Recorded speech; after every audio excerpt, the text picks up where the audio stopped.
En la celebración nupcial de mi hijo, tomó el micrófono y declaró ante todos: «A mi suegro financió esta fiesta entera. Mi padre nunca contribuyó en nada». Sonreí, me puse de pie y salí en silencio. Al día siguiente, la compañía que pensaba heredar ya tenía nuevo dueño, y la propiedad que le había prometido estaba registrada bajo otro nombre. 37 llamadas sin responderme.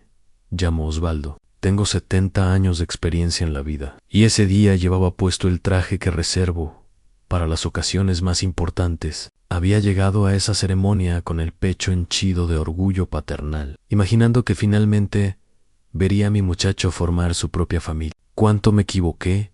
La celebración era impresionante, debo admitirlo. Telas finas cubrían las mesas, arreglos florales por doquier, músicos tocando melodías suaves, todo sufragado por Roberto el suegro de mi hijo, un comerciante próspero que aprovechaba cada instante para recordar a los presentes su generosidad ilimitada. Me habían ubicado en una mesa apartada, rodeado de familiares que apenas reconocía, no junto a la familia principal, obviamente. Esos lugares estaban destinados a quienes realmente importaban desde mi llegada. Percibí algo extraño flotando en el ambiente. Mi hijo me saludó con una sonrisa artificial, como si mi presencia fuera un requisito protocolar molesto. «Hola, papá», murmuró sin establecer contacto visual. «Te ubicamos allá», señaló hacia el rincón más distante. Ni siquiera me presentó a los conocidos de Paulina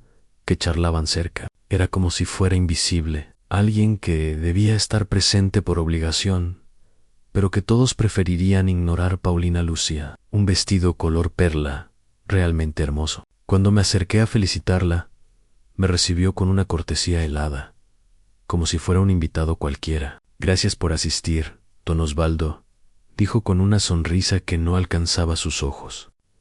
Don Osvaldo, ni siquiera papá o suegro. Marcaba distancia desde el primer contacto durante toda la cena. Noté las miradas cómplices entre mi hijo y Roberto, los murmullos, las sonrisas forzadas cuando me observaban. Roberto, un hombre corpulento con aire de superioridad, hablaba incesantemente de sus negocios, viajes y todo lo que había pagado para esta ceremonia. «No escatimé gastos», proclamaba con voz fuerte. «Solo lo mejor para mi pequeña Paulina». Yo masticaba en silencio, recordando los años trabajando 14 horas diarias en mi empresa de edificación, las noches llegando a casa con las manos ásperas y polvo en la vestimenta, pero siempre con alegría para mi hijo. Recordaba cómo ahorré cada centavo para brindarle educación de calidad, para que nunca le faltara nada. A los invitados principales reían con las anécdotas de Roberto. Mi hijo lo miraba con admiración, con ese brillo en los ojos que antes me dedicaba a mí. Eso dolió más que cualquier insulto directo al ver cómo había transferido todo su respeto y cariño hacia otro hombre, alguien que apenas apareció en su vida hace 2 años. Fue después del brindis principal, cuando mi hijo pidió el micrófono. Mi corazón palpitaba acelerado. Imaginé que me agradecería, que mencionaría todos los sacrificios realizados por él. Pensé que recordaría cómo trabajé fines de semana completos para pagar su universidad, cómo vendí mi vehículo para comprarle el suyo. Qué ingenuo mi hijo se veía radiante con su elegante smoking y esa sonrisa heredada de su madre. Carraspeó y comenzó su discurso. «Queridos familiares y amigos, quiero aprovechar este momento para agradecer a quienes hicieron posible este día especial». Mi corazón se llenó de esperanza. Hasta que continúan, agradezco especialmente a mi suegro Roberto, quien generosamente financió esta hermosa celebración. Un hombre que me recibió como a un hijo desde el primer día. Luego vino el golpe devastador a mi padre biológico. Bueno, él nunca aportó nada significativo de todas formas. El silencio que siguió fue aplastante. Todos los ojos se volvieron hacia mí, algunos con lástima, otros con curiosidad mórbida. Sentí como si me hubieran arrancado el aire de los pulmones. Pero no soy hombre de escenas dramáticas, no soy de gritos ni alborotos.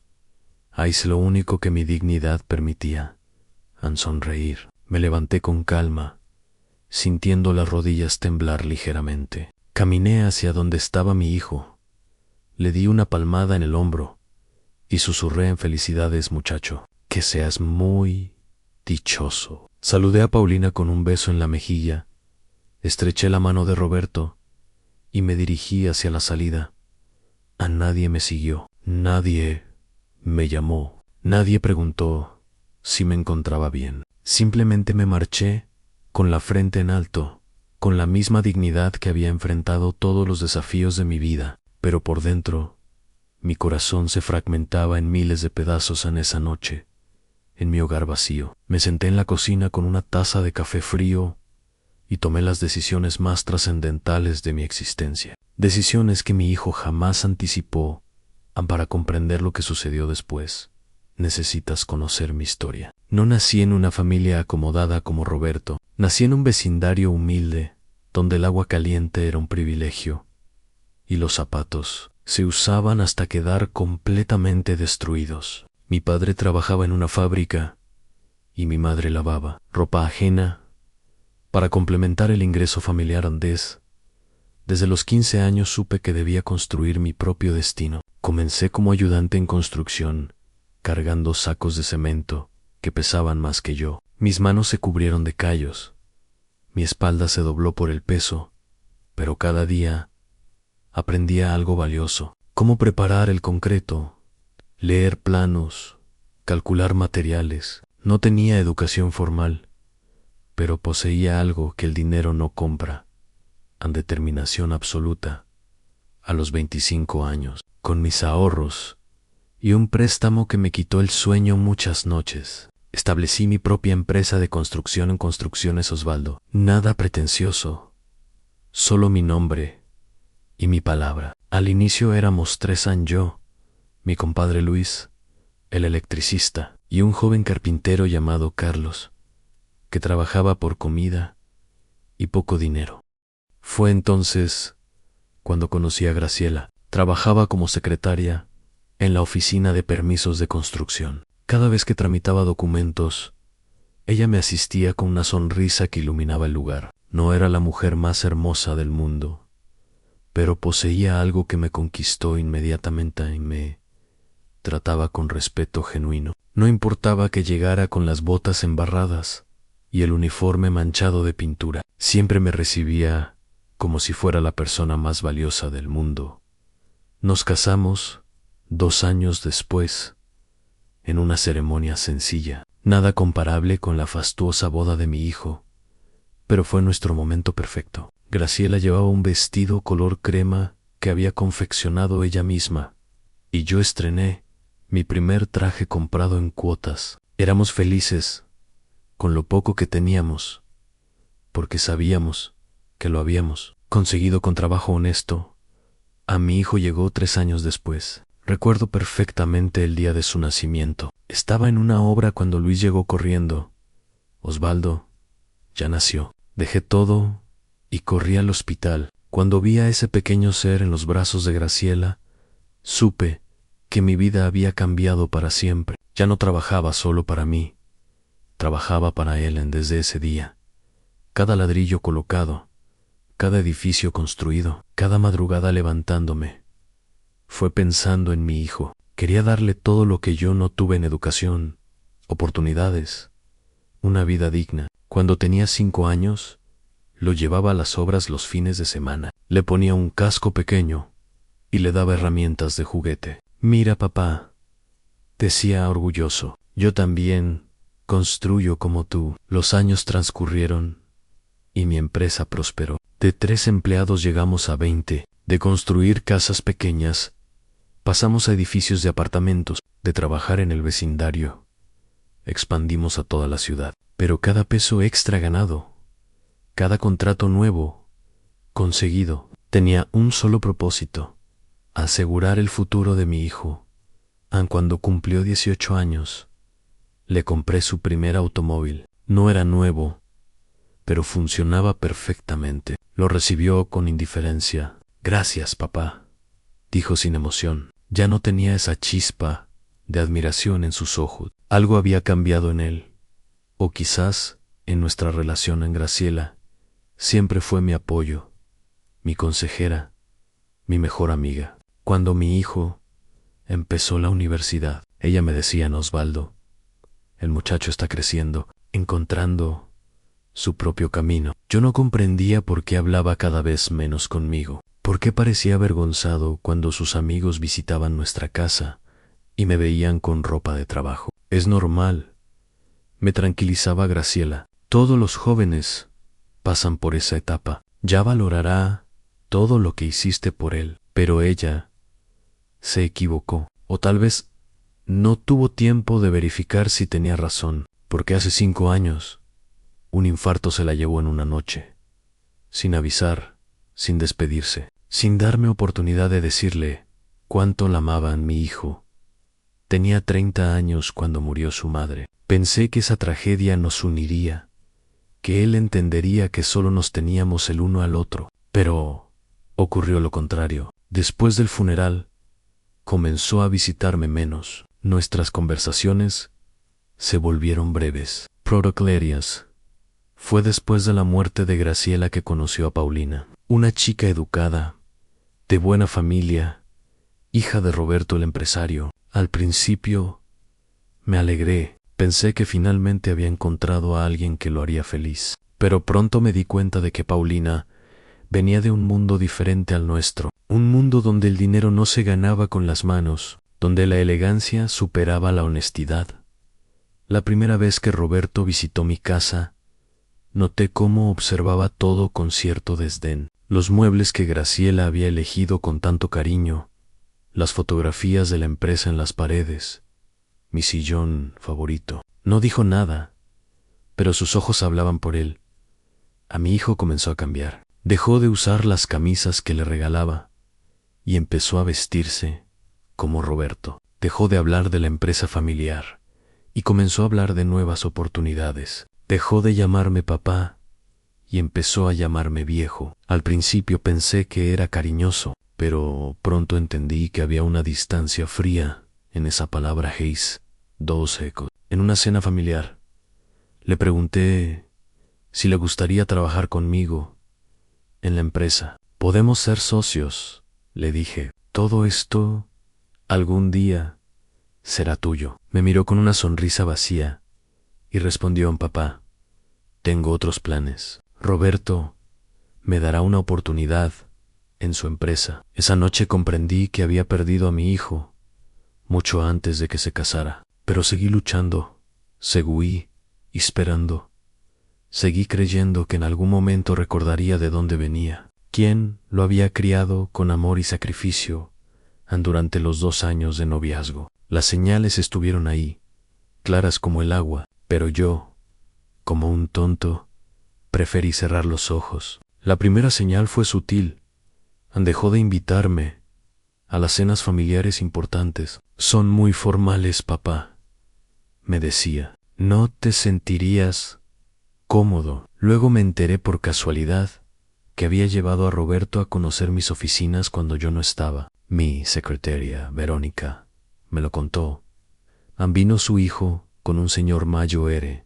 Estuvieron revisando los planos. Su hijo explicaba todo como si fuera el dueño. La segunda señal llegó en la cena de compromiso. Paulina y su familia organizaron una celebración elegante en el club más exclusivo de la ciudad. Llegué con mi mejor traje, pensando que encajaría. Qué ingenuo fui. Desde que entré, noté las miradas, no de desprecio abierto, sino algo peor: lástima. Roberto me presentó a sus amigos como el padre de mi yerno, nunca como mi consuegro, siempre marcando diferencias. Durante la cena hablaron de inversiones, viajes a Europa, restaurantes caros. Yo intentaba participar, pero cada vez que hablaba se hacía un silencio incómodo. A mi hijo estaba sentado entre Paulina y Roberto, y noté cómo los imitaba. La forma de cortar la carne, sostener la copa, incluso el tono de voz. Era como si actuara, interpretando un papel que no era suyo. Cuando terminó la cena, se acercó y susurró: papá, tal vez la próxima vez deberías usar corbata. Esas palabras se clavaron en mi pecho. La tercera señal fue la más dolorosa.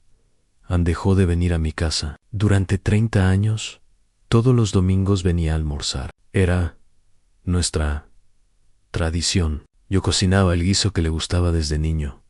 Poníamos música y hablábamos de todo. Pero después de conocer a Paulina, esas visitas se volvieron esporádicas. Estoy muy ocupado, papá, decía, por teléfono. Al principio venía cada 2 domingos, luego una vez al mes. Después, solo en ocasiones especiales. Mi casa se volvió un lugar silencioso, donde el eco de mi propia voz rebotaba en las paredes vacías. La cuarta señal llegó cuando decidieron la fecha de la boda. Vino a mi casa un martes por la tarde con Paulina. Papá, tenemos que hablar, dijo. Ya decidimos la fecha. Será el próximo mes. Mi corazón se aceleró de emoción. ¡Qué buena noticia! ¿En qué puedo ayudar? Fue entonces cuando vi esa mirada cómplice entre ellos. Bueno, papá, continuó, Roberto ya se encargó de todo. El salón, la comida, la música, las flores, todo está pagado. Me quedé en silencio. ¿Y yo qué puedo hacer? Pre-Gun, solo tienes que estar ahí, respondió Paulina, con una sonrisa helada esa noche. Después de que se fueron, me senté en mi cocina y lloré. Lloré por primera vez desde el funeral de Graciela. Lloré porque me di cuenta de que mi hijo ya no me necesitaba, porque me había convertido en un simple invitado en su propia boda. A la quinta señal fue la más humillante. Una semana antes de la boda, me llamó para hablar sobre los arreglos. Papá, necesito que sepas que en la ceremonia estarás en la segunda fila, dijo sin rodeos. La primera es para los padres de Paulina. Y bueno, Roberto ha sido como un padre para mí también. Sentí como si me hubieran abofeteado. Segunda fila. Pregant. Yo soy tu padre, tu único padre. Hubo un silencio largo. Papá, por favor, no hagas esto difícil. Roberto pagó todo. Es justo que tenga el lugar de honor. Justo. Esa palabra resonó en mi cabeza como una campana rota. A la sexta señal, llegó el día anterior a la boda. Me llamó para darme indicaciones sobre el protocolo. Papá, cuando llegues mañana, ve directo a tu mesa. No te acerques a saludar a los invitados importantes. Podrías sentirte incómodo, como si fuera un niño pequeño que no sabe comportarse. Y otra cosa, continuó. Si alguien te pregunta por la empresa, mejor no entres en detalles. La gente aquí no está acostumbrada. Bueno, ya sabes, no sabía. O sí sabía, pero no quería aceptarlo. Mi hijo se avergonzaba de mí, se avergonzaba de la empresa que construí con mis propias manos, se avergonzaba del trabajo honesto que me permitió darle una vida digna. La séptima y última señal fue la más cruel. El día de la boda, llegué temprano al salón. Quería ver los arreglos, sentir que de alguna manera era parte de todo. Pero cuando me acerqué a la mesa principal, escuché voces que venían del salón privado donde se estaba arreglando mi hijo. Ya llegó tu papá. Escuché la voz de Paulina. Sí, ya está aquí, respondió él con un suspiro. ¿Crees que vaya a decir algo embarazoso? Preguntó Ella. Espero que no, dijo mi hijo. Ya le dije que se comporte, pero ya sabes cómo es. Es de otra generación, de otra clase social. Esas palabras me congelaron la sangre. De otra clase social, mi propio hijo, hablando de mí como si fuera un extraño, como si no hubiera dedicado mi vida entera a darle la mejor educación, las mejores oportunidades, la mejor vida posible. Me alejé de ahí, con el corazón destrozado. Me senté en mi mesa, asignada al fondo del salón, y esperé. Esperé a que mi hijo tomara el micrófono Esperé la puñalada final. Esperé a que confirmara lo que ya sabía, aunque había perdido a mi hijo mucho antes de que se casara. Pero también esperé otra cosa. Esperé el momento en que podría demostrarle que Osvaldo, el constructor, el hombre que había levantado un imperio con sus propias manos, no era alguien a quien se pudiera humillar impunemente. Esperé el momento de hacer justicia. Una justicia fría, calculada, merecida. Después de la humillación en la boda, regresé a mi casa con el alma destrozada, pero con una determinación que no había sentido en años. No podía dormir. Me senté en la cocina mirando las fotografías de mi hijo en el refrigerador. ¿En qué momento había perdido a ese niño? A las 3 de la madrugada tomé una decisión. Fui al estudio de Graciela, ese pequeño cuarto que ella había convertido en su refugio personal. Después de su muerte nunca había tenido valor de revisar sus cosas a fondo, pero esa noche necesitaba sentir su presencia. Fue ahí donde encontré algo extraordinario. Entre sus papeles, perfectamente organizados, como era su costumbre, estaba una carpeta marcada para Osvaldo. Solo abrir en caso de emergencia. Mi corazón se aceleró. Adentro había varios documentos. Uno me llamó la atención.